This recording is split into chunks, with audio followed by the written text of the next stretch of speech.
Hello, everyone. Welcome. Happy New Year. I'm going to make this intro very short because Pat and I accidentally recorded another 40-minute long episode. So, plenty to get covered in our Coffee Unfiltered episode today, which is about organic and non-organic coffee.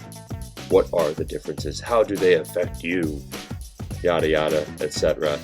Actually, there's a lot to cover. I hope you enjoyed the conversation. Check us out at gtcoffeeco.com, Instagram, Good Times Coffee Company. One love out there, and seriously, Happy New Year. Happy to be here with you. Bye-bye. See you soon. Enjoy.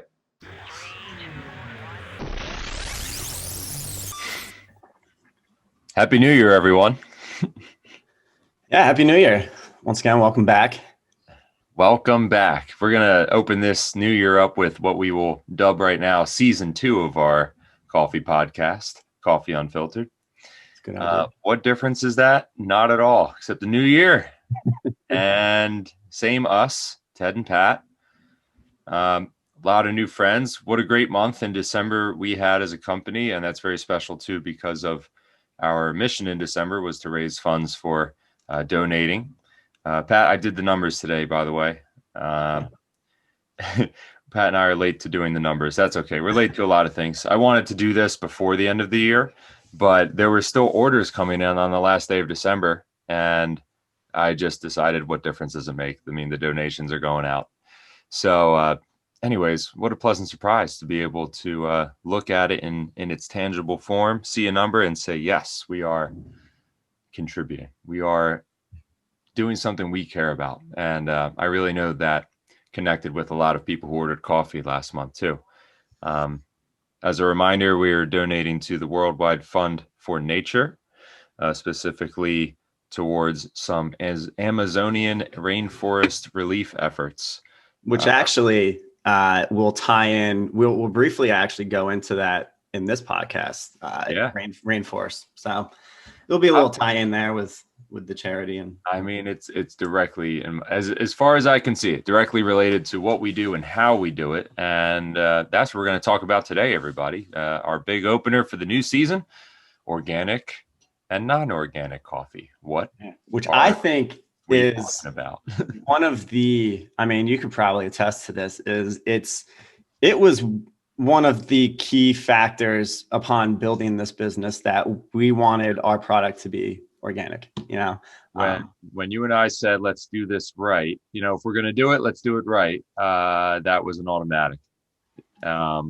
So if it's not the key factor itself, other than me and you, then it's like the third partner is the organic guy. Right. So to speak. Right. And to kind of explain to people, because if you look at our seal, our website, anywhere that we put our product out there, you'll see that we keep saying it over and over again that our coffee is organically grown.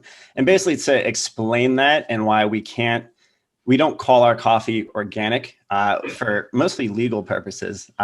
Political purposes, yes. No, I'm just kidding. To get that coffee, to have that certification emblem, it takes a long time. It mostly takes a lot of money to do so. I got to pay to play.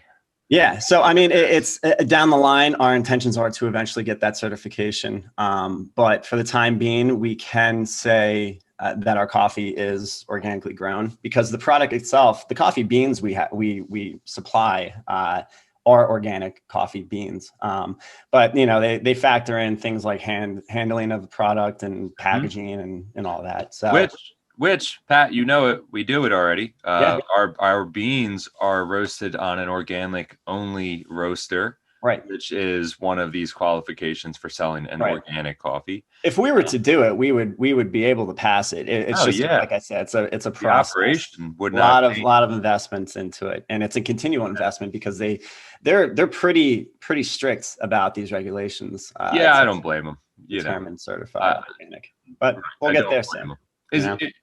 Could we go into the topic of the overall sadness that it is that you even have to list the food as organic? Sure, whatever. We are dealing with the world we are given, so to speak. So, I would love the world to be, I have to list this food as non-organic. That would be much easier to do.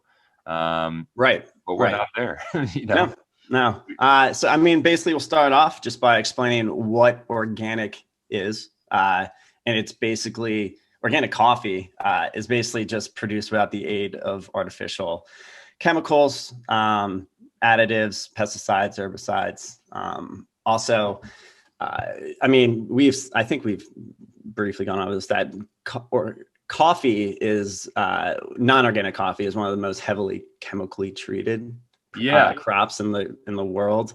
They found that there's over, I think they said something like 200 pesticides are used on non-organic coffee. So it's a mass production. Think of the billions of people that drink coffee, times that by 365 times in a year. And well, we're dealing with a product that needs mass production. And how do you get mass conformity over a product? And the easiest way to do that in our environment is to chemically induce things along. Right. And they say, actually, which kind of, I mean, there's a few scary things here, but a number that popped out to me. Can I say, as a disclosure, these are like, we're not trying to scare anybody. Right. These are just the facts of the matter. Like this is dive into the details. You're like, oh man, it's the scary reality of it. And it's something I didn't fully know until we kind of dived into it ourselves. I mean, the number that popped out to me is 97% of the world's coffee beans are non-organic. That's, I mean, you think about what you just said is the amount of coffee that gets imported, exported from countries. That's a lot. And then the other scary thing that I came across is that there's no regulation for a lot of the chemicals that these farmers use on coffee because, you think about it, the majority of coffee comes from these other countries. Very little comes from the US, which would be Hawaii, really. And a lot of the chemicals that these countries are using are actually banned in the United States. So that's even scarier. I like that. Yeah. Even the US food department said, you know what? We don't know about this. Right. Exactly. Which is a huge feat to have them, ban a product. But I mean, that's something you just can't regulate it outside of the United States. Yeah. So, in practical purposes, who wants to drink or consume? I'll use the word consume in the scope of food product, right? Who wants to consume something daily that has additives or chemically produced or whatnot? And that's what the main issue I see here is, because listen, I do not buy all organic products. I do not consume all organic. I barely consume probably any organic. Like as far as veggies goes, especially, I don't buy organic veggies. It's just occasionally if it's somehow cheaper than the one next to it, I'm like, I'll go for that one. Of course I will. Yeah, but I mean, it's I don't eat broccoli every day. I don't eat the and by the way, we know this too. Some foods are better for you because of their natural protective casing or whatever. So it's not as big a deal with organic versus non-organic products in the store. Always, it's not that big a deal, they say, as far as what the consumer can research and look up for themselves. It's not always a lose-lose situation to go non-organic, but we're talking about something that we do every day of our lives, at least you and me and our customers, and we know most coffee people, we're going for the same thing over and over again every day. It does, just in mathematical terms, make a difference, right? Right. It's daily consumption and multiple times a day at that. I mean, at least for me, I drink coffee 2 or 3 times a day. Yeah. Fun fact, it's my first podcast without a cup of coffee in my hand. I just took a nap. It's 2:30. Well, it's closer to 3. And my wife's company took her out to lunch, kind of virtually, so to speak. And I snuck in there. And if I'm not having coffee, and by the way, I don't really drink. I'm not going to go drink beer every day in the middle of the day, but if the company's paying for it, like, hell yeah, I'm going to go drink some beer, whatever. And so I just got home. I was like, Pat, we got to push this podcast back. Whatever. It was a luxurious day. No qualms about it, but I didn't feel like making a cup of coffee and going extra in. The nap was fine. Uh, yeah. So yeah, but drinking multiple times a day, guilty as charged, man. At least 2 cups in the morning, and sure, a cup in the afternoon if I want it, and I don't want to have to think to myself. It's one of those curses of knowledge, the curse of knowledge. Once you know it, you can't really unknow it. And when we go into coffee and what we're consuming, what we're literally putting into our bodies, I don't want to have to fear that what I'm doing is bad for me. You know what I mean? It's something you don't want to have to No, worry no, I about. want no guilt associated with this. If I'm being reasonable with my coffee intake, I don't want to have to worry about what's in my coffee. So that's why I don't worry about it. That's why I go with the beans that we trust and know and are labeled organic. We know where they are grown, how they are grown. It's just another standard that we can uh, get behind and feel comfortable with. Right. So I view organic as a standard, really. At least what's not going into it, and hey, I feel good enough with that. Yeah. I mean, and the other thing, which we'll get into next, is beyond just the people who consume it. It not only is it bad for them, but it's bad for the farmers who are Yeah, dealing or harvesting these crops every single day. And even worse, it's terrible for the environment. I mean, farmers alone, you think about they're the ones who are treating these crops with these chemicals, yeah.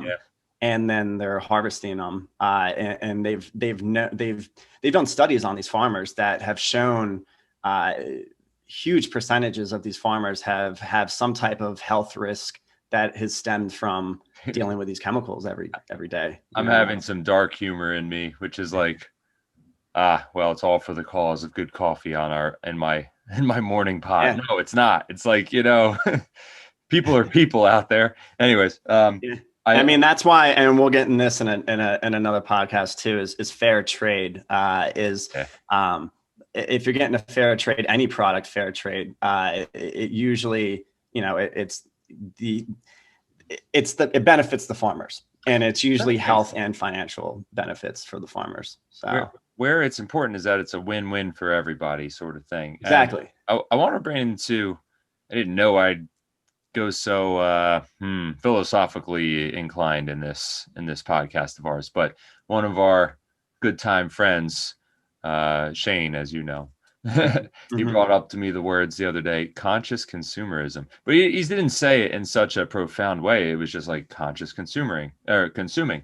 Hmm. And when you put it that way, I was like, man, I haven't even heard that term in forever. Conscious consuming simply is being completely aware of everything that's involved with what you're doing and what you're purchasing. You, Pat, me, the listener, everybody has a choice, a vote, so to speak, in what they do with their dollar.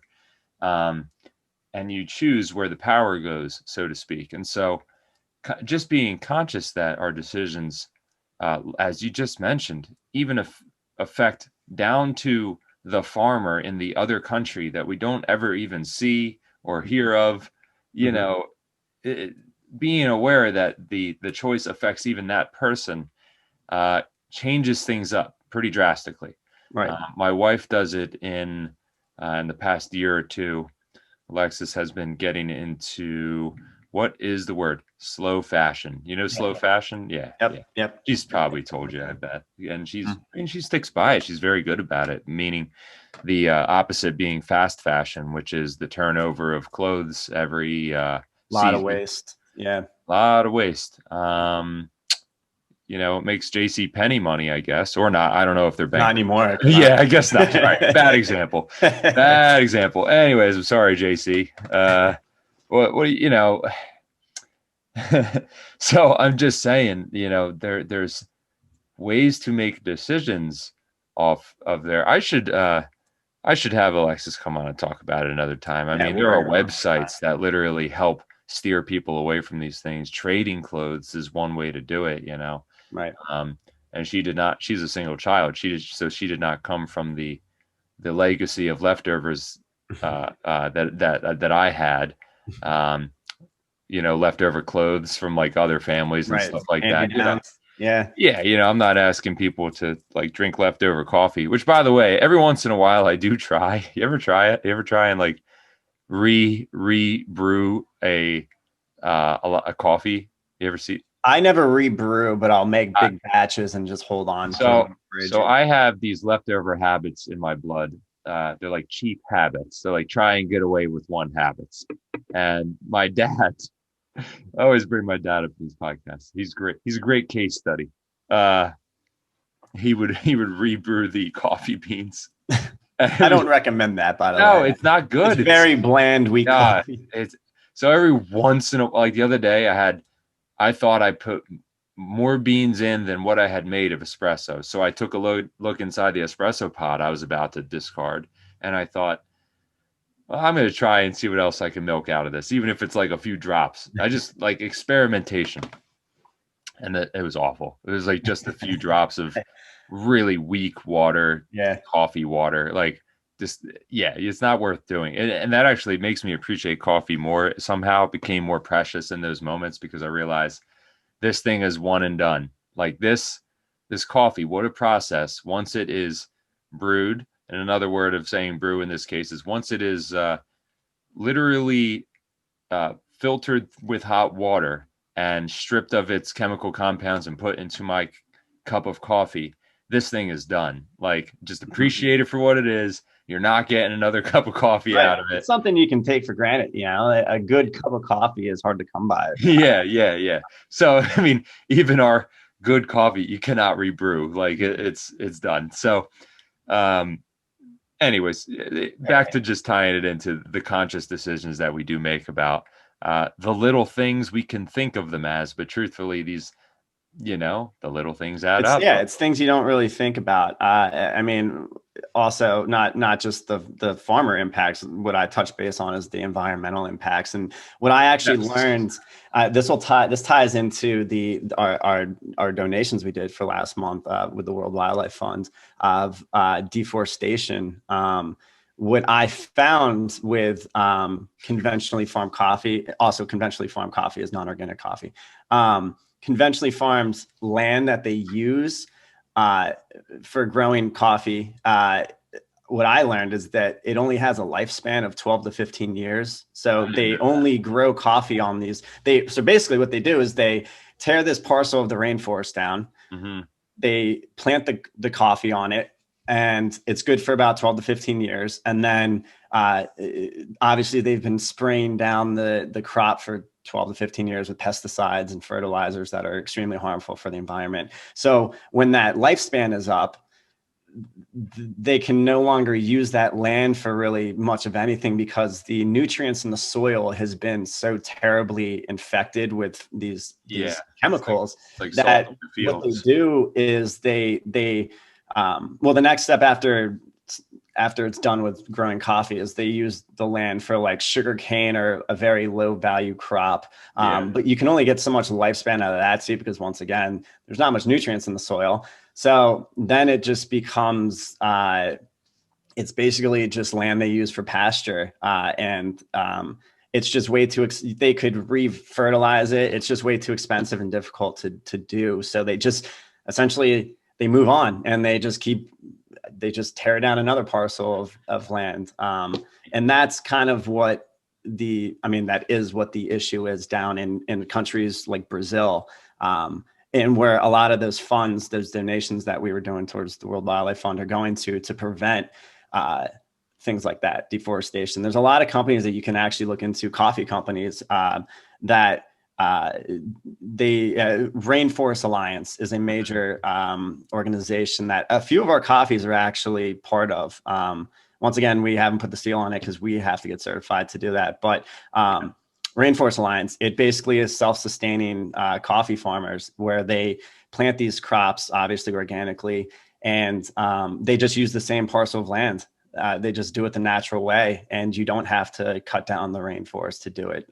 So things to look into like that. I mean, the other thing that is a big issue environmentally with this conventionally grown coffee is those chemicals and fertilizers that, like I said, get seeped into the nutrients, have tainted the water supply a lot of a lot of these third world countries, which Yeah. obviously can't afford to clean the water once that happens. So then you got to think about the people who don't even have anything to do with the coffee industry are now affected by this.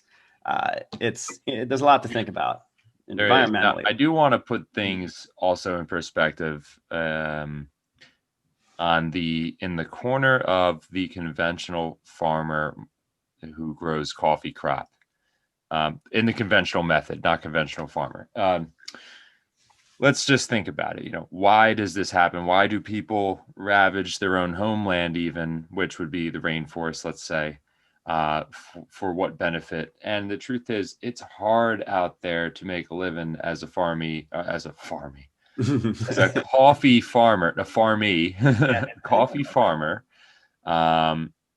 because, well, I mean, conventional crop gets the prices get adjusted basically by the demand and the big. I mean, here's the truth of the matter. Go back to organic though. Organic bean is going to cost, I'm not even joking, 10 to 20 times more than per pound than a conventional bean if you are a giant company who can purchase in large quantities and really get these pounds of coffee for pennies on the dollar. And that's what goes on. So it's just a matter of just grow more. We'll throw, you'll get paid. It won't be that much per pound, but you'll get paid. And so the incentive is there to do what is going on. And that's where the market is driven. It's driven largely by the people who buy it, and how they consume it. Big companies, not all big companies, but most of the big coffee companies in the world don't have a lot of organic options, just because it's Right. that reason. It's cheaper. I mean, and the amount of products that they need, big name companies, they can't afford, these farmers and people who own these farms. They just can't afford to do an organic organic treatment on the crops, because it would cost too much money. So. Now, this is where I'm thinking about this in larger terms that don't make sense business wise. So listen to this. As you mentioned, a larger company who wants to have a consistent product across the span of maybe 50 states, which there are those companies that exist. They don't have that luxury that we do, where we purposefully are able to get the beans at way lesser quantities. I mean, like percents of lesser quantities. But we too can be consistent with a better bean. Well, if they're only aiming for consistency, they will never go in the direction of a better product of coffee, because, as you just mentioned, quite frankly, impossible to have the same bean across 50 states at every given day for everyone's given latte order or whatever. Like, it's impossible. So it would require a different decision in those minds of said businesses, and really the people who run them, to navigate different means, or even to incentivize the farmers in different ways, those who are in more direct contact with the farms, to incentivize them in different ways.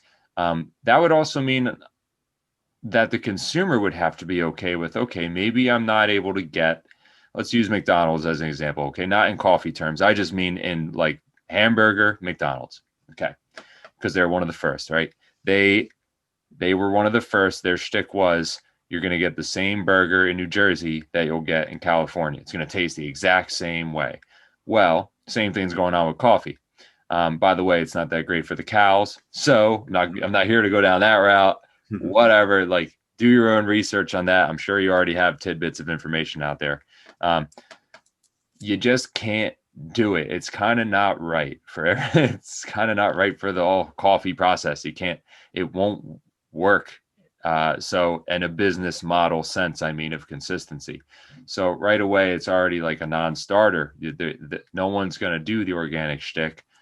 if they continue to do it with just the eyes or lens of business and business model, which says consistency is key. And as we say, we understand that. We totally understand that. I get that. But I also tend to think, well, in terms of sustainability, the sustainable question is, can you do this forever, though? And if you're saying, Pat, that we're going to tear up our field every 12 to 15 years and we won't be able to use that field for more coffee in the near future anytime soon, what kind of model is that? And I don't think that's one to continue. I don't think that's, even in business terms, a very smart decision at all.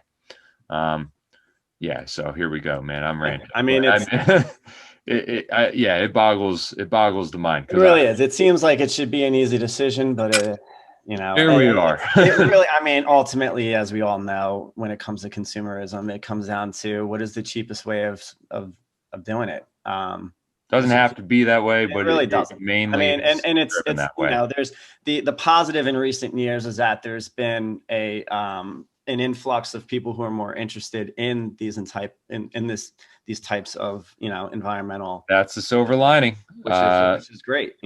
There are conscious consumers, as the term is, right. And it just means there are people who care. Right. Let's strip away the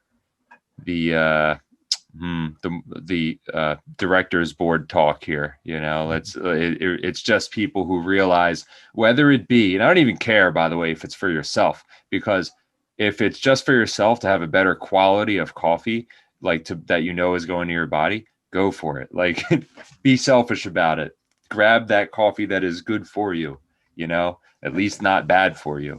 And it is the case with our coffee too, Pat. We have customers who have had the coffee who experience different reactions within their gut, their literal digestive system, with our coffee compared to conventional. I mean, another thing I found was, I mean, there's just links of why you should drink organic coffee, and a lot of them, I mean, health issues. It's not just people who farm it, but you're consuming these chemicals, and they found that a lot of these recent health issues with non-organic coffee we touch base on the health issues of coffee on the last podcast.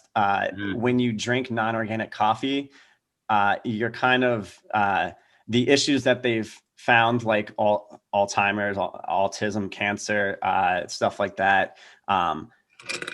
It's actually those things are caused, they found, by those chemicals in non-organic coffee, and a lot of those gut issues, food allergies, they've found are linked to a lot of these chemicals that are in coffee. And I'm a how do I say this? I experience gut issues. It's not that I have necessarily any one disease or genetic thing to talk of, other than my liver, which I don't feel like going into, but I'm fine for the most part. I don't have some autoimmune disorder or anything like that, but I've always had these gut issues in that I have to watch what I eat, and mostly that means simply don't overconsume any one thing. It's mostly a matter of moderation, but I've never had to worry with our coffee. And occasionally when I get an outside source of coffee, usually out of politeness or whatever, that I take another coffee, I do feel a little something. And it's so hard to say whether that's in my head. I admit to you, it could be in my head, but I don't know, like I said, it's the curse of knowledge. I mean, it could be either or, it really could. All I know is I know what to expect with what I got in front of me. And I mean, in a world with a million unknowns in a given day, how about 2020, everybody? I like to know I'm not going to be disrupted by bodily disrupted when I just have a cup of my good coffee. That's all. What a blessing it is. I don't have to worry or nothing like that. So yeah, I err on the side of with a podcast like this of this subject, it airs on the side of like this this high up view, as if it's better than or something like that. And I I don't want to give that impression that like if you don't do this, it's just a terrible immoral decision or anything like that. It's just asking that we at least know we at least see what's going on with our decisions, including coffee, even coffee. Right. You know what I mean? Mm-hmm. Um, and yeah, it does make life more of a challenge because then all of a sudden you wake up and you're like, oh man, I didn't know that. I didn't know Right. they were getting paid in pennies for their pounds of coffee that they mass produce. And how about the companies that all last year gave out free coffee? And I looked at that and I'm like, you're giving out free, you're undervaluing the work of no one gives out free broccoli, no one gives out free spinach. Like, are you kidding me? You don't undermine the work of whatever. That's a whole nother issue. And maybe you felt that way. We've never talked about that before. Yeah. I mean, that's probably something we can talk about in future conversations. Well, did you do any of the free coffee things last year? Because there were a few companies that did like free coffee days and stuff. Or I did one. Yeah, I did one. Yeah. I mean, I don't mind trying other places' coffee. But, No, I know. No, of course not. I mean, whatever. We're in the business of it. We gotta drink. Sure.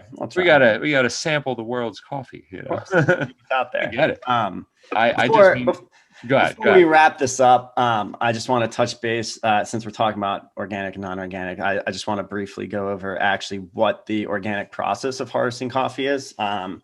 It starts with obviously the soil. And in the non-organic process, they basically take these chemicals and fungicides and they spray they spray the soil. Then before they put the beans into the soil or the seeds of the coffee into the soil, they soak those seeds with more fertilizer. Mm-hmm. They put it into the soil.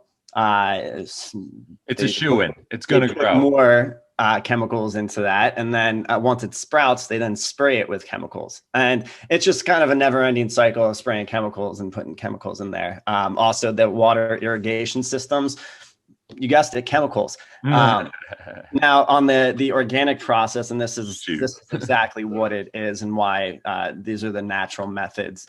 They use natural fertilizers, which is usually coffee pulp or cattle manure. And then as far as taking care of the weeds go, some of kind of the more humorous ways they can, there's like 3 options they do. One of them being they burn the weeds with like a natural gas flame thrower. They'll also use animals. Sweet.